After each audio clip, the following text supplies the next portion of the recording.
ہی ہیں جو سارے معاملات جی کو گورنمنٹ ڈیل تو کرتے ایڈوائزرز ہی چلا رہے ہیں نا جی. صحیح. اس وقت بدقسمتی تو یہی ہے کہ الیکٹڈ بندے پیچھے ہیں, ایڈوائزرز ہمارے ماشاءاللہ بہت آگے ہیں اور وہ بہت لائق لوگ ہیں, کہا تو یہی جاتا ہے. اچھا, اب جب یہ لوگ جاتے ہیں ایڈوائزرز تو فارن آفس وہاں کا جو ہے وہ میٹنگز ارینج کرتا ہے. صحیح.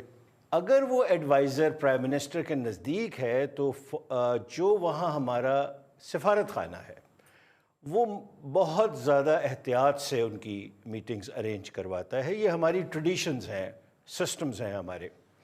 زلفی بخاری صاحب کیونکہ بے انتہا نزدیک ہیں وزیر اعظم صاحب کے اور فرسٹ لیڈی کے, تو ڈیفینیٹلی جس جگہ وہ گئے ہیں, ہمارا جو سفارت خانہ ہے اس کی تو جان نکل گئی ہوگی. انہوں نے تو ہر لیول کے اوپر میٹنگ ارینج کرنے کی کوشش کی ہوگی. اب یہ ہماری سائیڈ آف سٹوری ہے.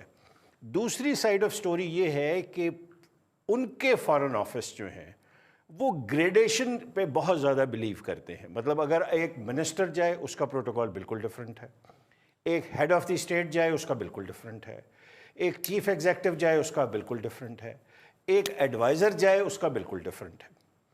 تو انہیں ڈیفینیٹلی جس گورنمنٹ میں یہ انہوں نے جا کے اپنا کیس پریزنٹ کیا ہے ڈیفینیٹلی بات کی ہوگی. ہم جب بھی جاتے ہیں مانگنے کی بات ہی کرتے ہیں نا جی. آج تک میں نے تو نہیں سنا کہ 73 سال میں ہم نے کچھ کبھی دینے کی بات کی ہو. حمد میں درینہ شاید مسکرا رہے ہیں اس بات پہ, لیکن ہم نے کیا کہا ہوگا کہ جی ہمارے بندے لے لیں, ہماری غربت بہت ہے, ہم بڑے اچھے لوگ ہیں, ہم مسلمان ہیں, آپ بھی مسلمان ہیں. تو اب یہ کہانیاں جو ہیں نا جی وہ پوری دنیا ہماری سنتی نہیں ہے. ہم اپنے ڈرائنگ روم کے اپنے ملک کے اندر رہ کے بڑی بڑی باتیں کرتے ہیں, لیکن جب ہم باہر جاتے ہیں تو اتنی تلخ حقیقتیں ہیں کہ ہم واپس آ کے ان کا ذکر تک نہیں کرتے. آپ فرما رہے ہیں کہ گورنمنٹ میں گئے ہیں, گورنمنٹ جو ہے یو اے ای کی اس نے ان کی بات نہیں مانی, تو بظاہر یہی لگتا چلیں. اور میں یہ سمجھتا ہوں یہ بات آپ جو فرما رہے ہیں یہ حقیقت کے نزدیک ہوگی.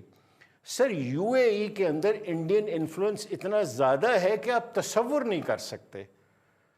یہاں کوئی بندہ بات نہیں کرتا. یو اے ای کی bilateral trade with India, U A E کے جو وہاں ان کے رولز اینڈ ریگولیشنز ہیں اس کے اندر انڈینز کو جس طرح فوقیت دی جاتی ہے, انہوں نے سرکاری لیول کے اوپر مندر بنوا کے دیا ہے انڈینز کو. میں یو اے ای کی عرض کر رہا ہوں.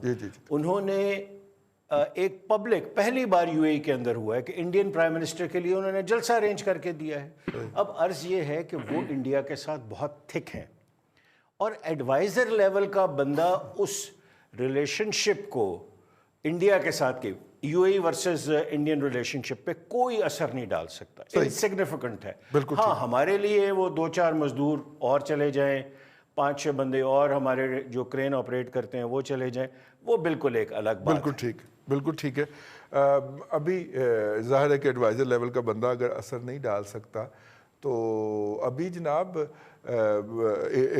انڈینز نے گالیاں بھی بکی ہیں جی یو اے ای والوں کو, اور کافی زیادہ سوشل میڈیا کے اوپر ہوا ہے, لیکن عرب ان کا کچھ نہیں کر سکے, بگاڑ سکے.